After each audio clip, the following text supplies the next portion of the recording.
Hello, this is Jackie Moore, and today we'll be talking about emerging technologies with respect to strategy and managerial considerations.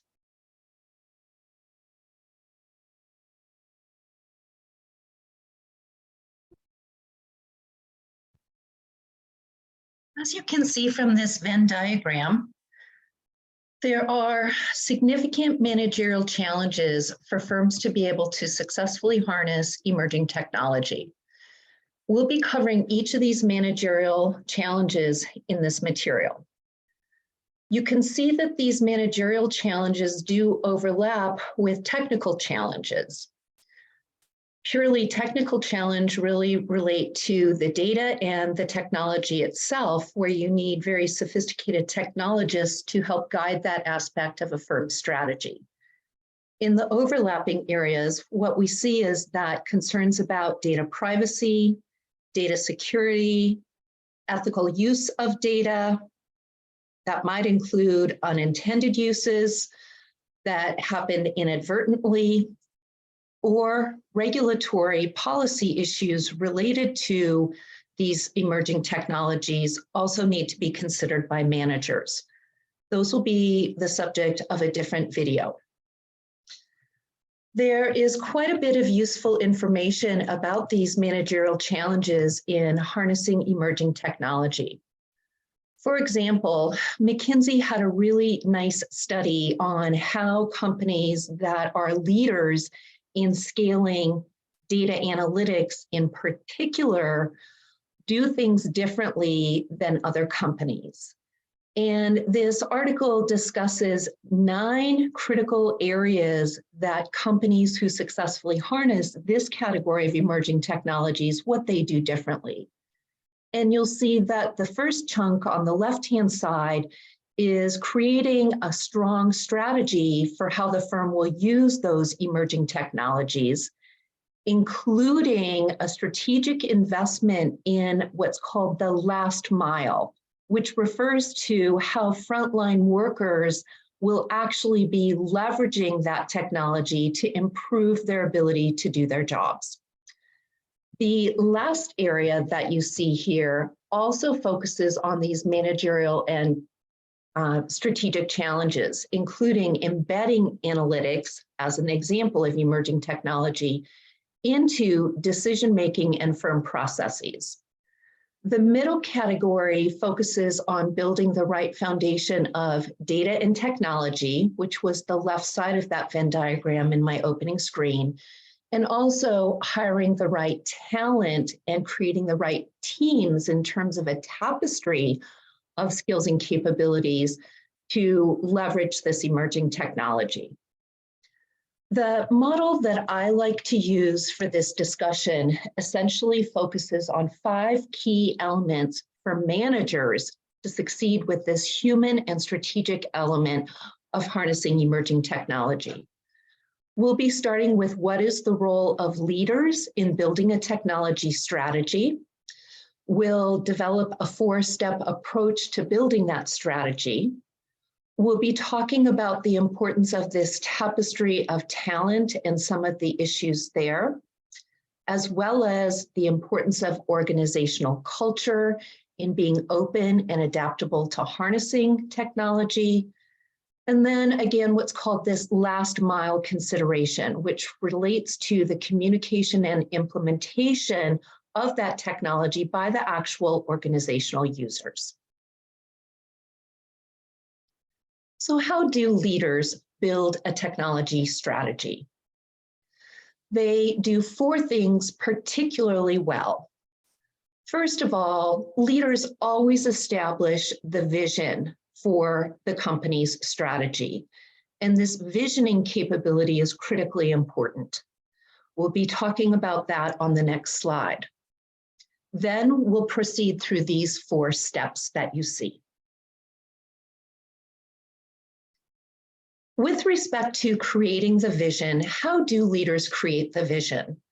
There are 5 bullet points on this slide that leaders can use to spark decisions around emerging technologies within their team and their organizations. And as you can see, many of these do relate to a very classic type of SWOT analysis: strengths, weaknesses, opportunities, and threats, with a very strong focus on external opportunities and threats. So how does the company scan the environment to identify opportunities to use technology?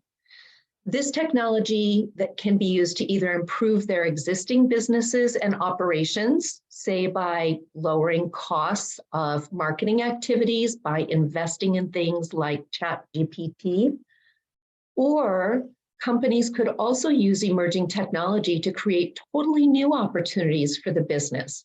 We've seen this in the banking industry, where creating digital banking opportunities within a very traditional bank actually reaches new customers and opens up new revenue opportunities.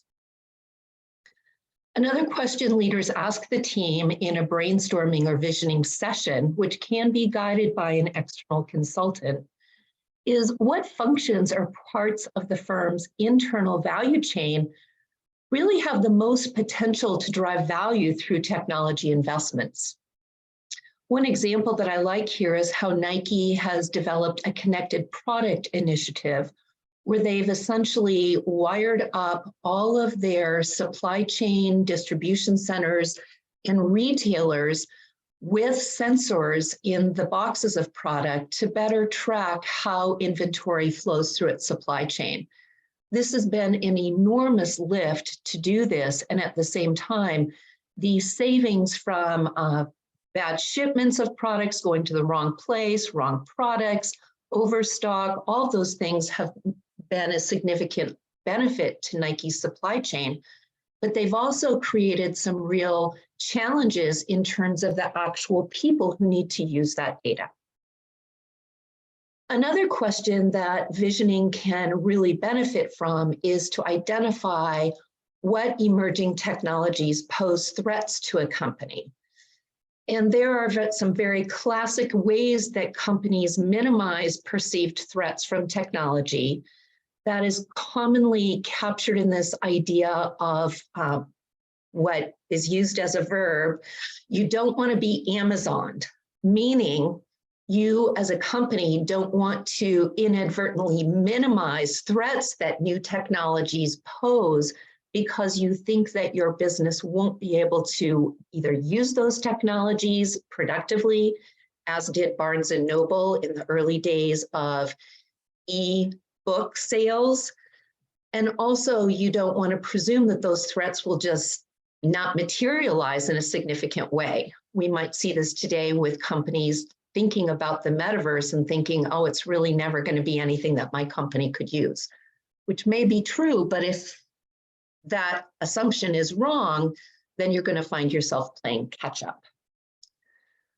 And so it's really important to understand with respect to these threats, what are your competitors doing with emerging technology? And again, you want to be very open-minded about this look, because if competitors are doing more innovative things with technology than you are, it's a sign you might be left behind.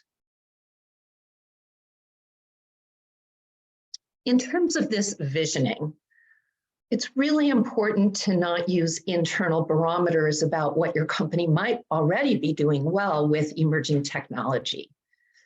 You might be guilty of navel gazing and miss the fact that externally is what you should be concerned about. What is the record of technology utilization in your industry? And how does your company actually compare to that? There are lots of ways to make excuses about saying, well, it's not how we do things, or it's not relevant to us. But the fact is, if your company is missing important technology opportunities, it's really a key to understand why.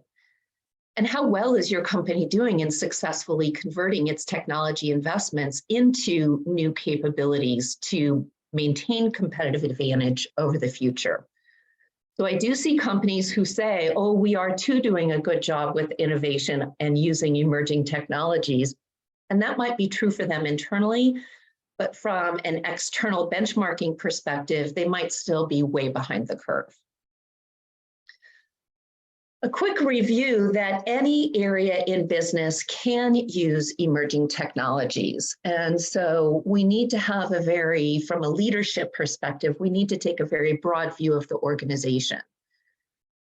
It's interesting that supply chain is often included in operations. And so I wanted to call that out specifically, that supply chain distribution and retail relationships can be a real source of opportunity that requires a lot of coordination to harness emerging technology.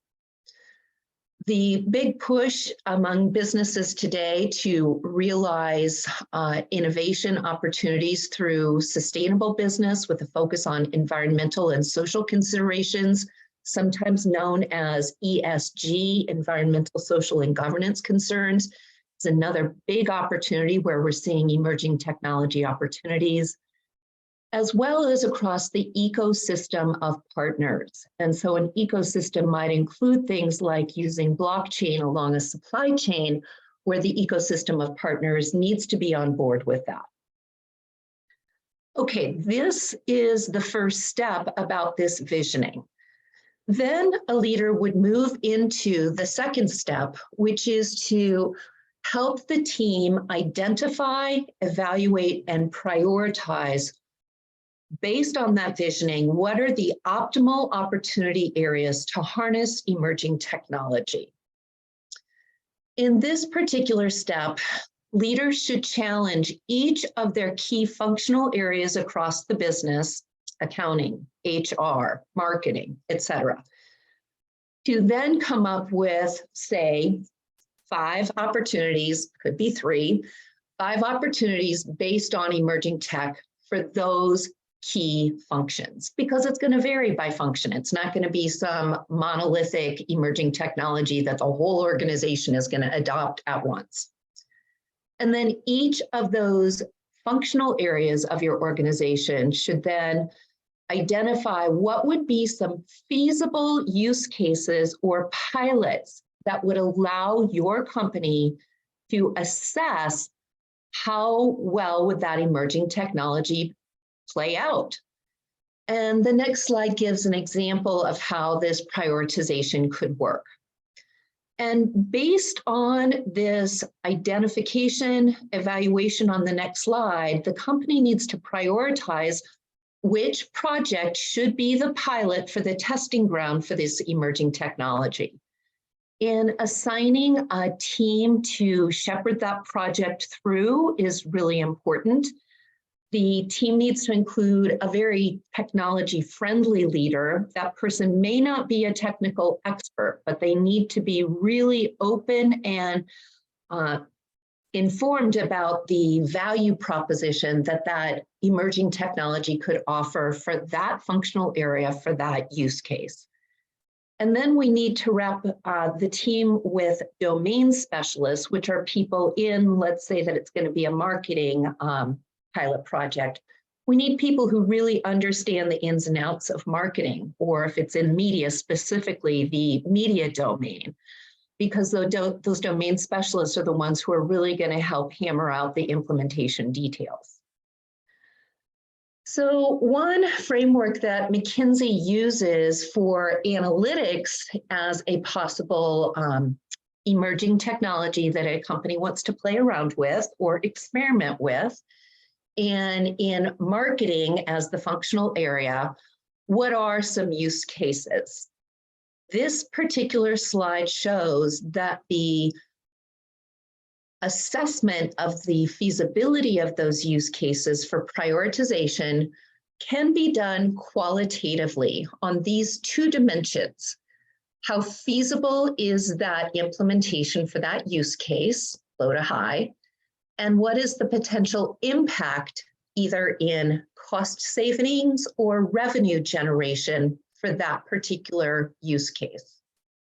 And looking at this matrix shows that the highest impact, highest feasibility use cases for this particular consumer packaged goods company, as an example, would be how can analytics be used to help the firm optimize its spending across media, meaning traditional and digital, Use case number 8 is how can analytics be used to help optimize the spending of that company within digital media?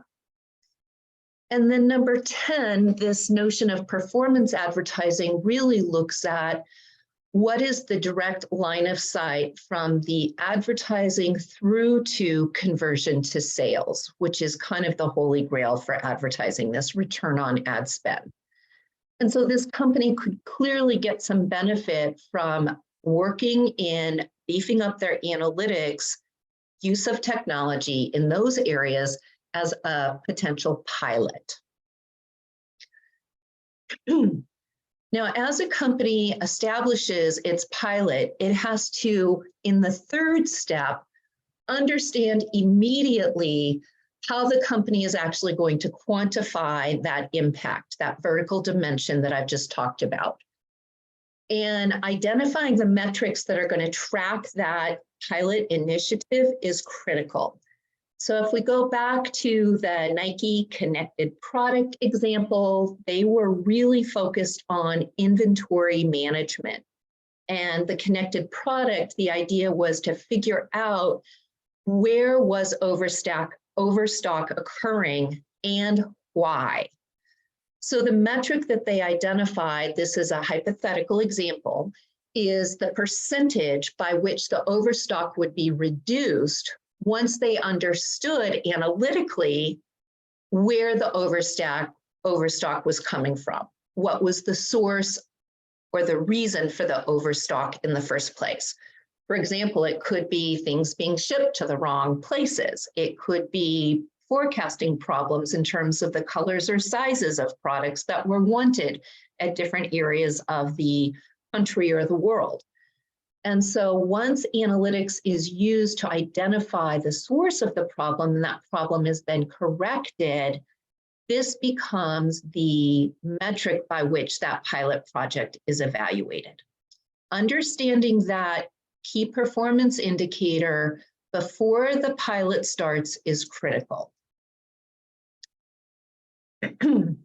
Finally, the leader's job is to realize that these one-off pilots really will not scale across the organization. They've been picked for a very specific purpose and reason, and the company's strategy has to build beyond just those use cases in order to build momentum in leveraging that technology across the organization. This metaphor of a bowling alley is quite nice because we could view the lead pin in the bowling alley as the pilot project. And we wouldn't want to pick a pilot project, say in marketing, and then immediately move to very disparate applications, such as maybe supply chain or maybe HR, because the metrics and the necessary technology infrastructure and dashboards are not going to scale across all those areas in the same way. And so this is where the scaling problem becomes a change management challenge. Change management can take up to 18 to 36 months or longer for a company to really deploy a technology at scale in the organization. And so it's critically important that managers be realistic about what is required, both in terms of time frame as well as in the implementation and adoption considerations. Just a couple statistics here to round out these 4 steps in building an emerging technology strategy. Companies who are more successful in implementing AI are spending 50% of their emerging technology budgets in last mile challenges, training users and helping them understand the benefits of adopting and using the technology and understanding from that user's perspective what the challenges and barriers are. This oftentimes can relate to the performance evaluations that are being used by those frontline workers. So that's one important statistic, that companies who are successful in leveraging AI are spending 50% of their budgets on these last mile challenges. So let's not overlook that. I'm going to pause this particular video and pick it up again in a second video where we will be going through the other steps in that 5-step sequence that I showed at the outset, starting with leadership, strategy, etc. Thank you.